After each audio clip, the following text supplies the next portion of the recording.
किसान भाइयों नमस्कार। स्वागत है आप सभी किसान भाइयों का। किसान भाइयों आज हम बात करेंगे लहसुन की फसल में पोटास के फायदों और डालने के समय के बारे में, यानी कि लहसुन में पोटास कब डालना चाहिए और पोटास का प्रयोग करने के क्या क्या फायदे हमारी फसल में होते हैं। किसान भाइयों इस वीडियो को आप कंप्लीटली एंड तक जरूर देखें। इस वीडियो में मैं आपको पूरी सटीक जानकारी देने वाला हूँ। वीडियो पसंद आए तो लाइक करें, अधिक से अधिक किसानों के पास शेयर करें। यदि आप हमारे चैनल पर पहली बार आए तो चैनल को सब्सक्राइब जरूर कर ले, जिससे आपको इसी प्रकार की वीडियो का नोटिफिकेशन समय से मिलता रहे। किसान भाइयों जैसा कि लहसुन की एक ऐसी फसल है जिसमें पोटास का प्रमुख महत्व माना जाता है। पोटास किसान भाइयों एमओपी जिसे आप बोल सकते हैं और एनपीके में के नाम से पोटास को दर्शाया जाता है। किसान भाइयों इसमें पोटास एक ऐसा खाद है जिसका प्रयोग फसल में सही समय पर करना काफ़ी महत्वपूर्ण हो जाता है। किसान भाइयों सबसे पहले बात करते हैं लहसुन में पोटास के महत्व के बारे में, यानी कि लहसुन में पोटास का प्रयोग करने के हमें क्या क्या फायदे होते हैं। किसान भाइयों पोटास पौधे में जल अवशोषण क्षमता को बढ़ाता है। अगर आप लहसुन में इसका प्रयोग करते हैं तो काफ़ी अच्छा रिजल्ट आपको इसका मिलता है। पोटास पौधे में क्लोरोफिल की मात्रा को बढ़ाता है जिससे पौधा हरा नजर आता है। पोटास लहसुन का आकार बढ़ाने में भी मदद करता है, यानी कि इसका प्रयोग आप लहसुन में करते हैं तो आपका लहसुन के कंद का आकार बढ़ाने में यह काफ़ी ज़्यादा हेल्प करता है। पोटास पौधे में मौसम से लड़ने की क्षमता को बढ़ाता है जिससे पौधा रोग मुक्त रहता है।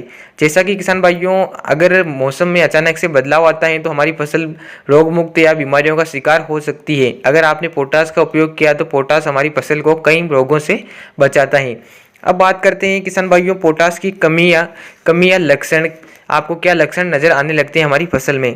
किसान भाइयों लहसुन की पत्तियां ऊपर से सूखने लगती हैं अगर आपकी फसल में पोटास की कमी नज़र आती है, और आपकी फसल में क्लोरोफिल की मात्रा कम हो जाती है जिससे पौधा में हल्का पीलापन नज़र आने लग जाता है, तो आप समझ जाएं कि फसल में पोटास की कमी है।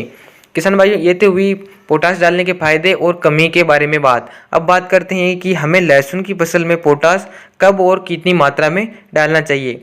किसान भाइयों पोटास मुख्य रूप से आप दो समय पर डाल सकते हैं, पहला बुआई के समय और दूसरा आप अच्छी तरह से निदाई गुड़ाई करने के बाद तीसरा पानी लगाते समय। अगर आपने बुआई के समय एनपीके 12-32-16 डाला है तो आपको बाद में पोटास का उपयोग नहीं करना होता है, क्योंकि एनपीके 12-32-16 में 16% पोटास मौजूद होता है जिससे आपको अलग से पोटास नहीं डालना है। अगर आपने बुआई के समय डीएपी डाला है तो आप बाद में पोटास डाल सकते हैं अच्छी तरह से निदाई गुड़ाई करने के बाद। और आप अगर बुआई के समय भी डालना चाहते हैं तो एमओपी 0050 के रूप में आप एमओपी अलग से पोटास डाल सकते हैं। अब बात करते हैं किसान भाइयों इसका डोज क्या रखना होता है, इसकी मात्रा कितनी रखनी होती है। तो आपको 1 एकड़ में 20 से 22 किलोग्राम पोटास डालना होता है। यह मात्रा आप अपने हिसाब से कम और ज़्यादा भी कर सकते हैं, लेकिन यह मात्रा एवरेज आपको यही डालना होती है। किसान भाइयों अगर आप अपनी फसल में पोटास डालते हैं तो आपको अच्छा फायदा देखने को मिलता है। आपकी फसल अच्छी तरह से ग्रोथ करती है और आपकी फसल बीमारियों का शिकार नहीं होती है।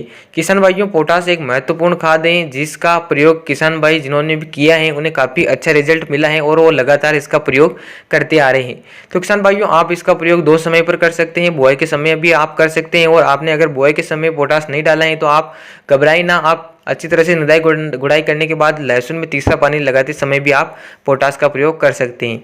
तो किसान भाइयों ये थी छोटी सी जानकारी जो मैंने आपको बताई। वीडियो कैसा लगा कमेंट करके जरूर बताएं। जय जवान जय किसान।